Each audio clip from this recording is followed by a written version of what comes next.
മല്ലിക നായരുടെ silent monsoon എന്ന പുസ്തകം പ്രകാശനം ചെയ്തു.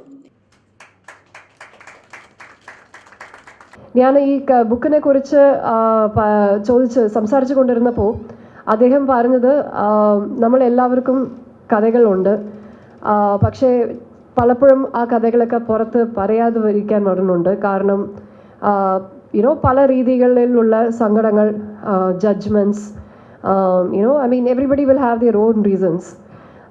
ഒരു രീതിയിൽ നോക്കിയാൽ എൻ്റെ ബുക്കിലും ഞാൻ ഇങ്ങനെ വൾനറബിലിറ്റീസിനെ കുറിച്ചും വീക്ക്നെസ്സസിനെ കുറിച്ചുമാണ് ഞാനും പറഞ്ഞിട്ടുള്ളത്. പ്രസ് ക്ലബ്ബിൽ വെച്ച് നടന്ന ചടങ്ങിൽ വാസുകി IAS ഡോക്ടർ ഭാമിനിക്ക് നൽകി പുസ്തകം പ്രകാശനം ചെയ്തു.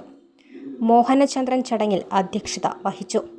പി. രാകേഷ് നായർ സ്വാഗതം പറഞ്ഞ ചടങ്ങിൽ എഴുത്തുപുര സെക്രട്ടറി സുരേഷ് വീട്ടിയാറും കൃതജ്ഞത രേഖപ്പെടുത്തി.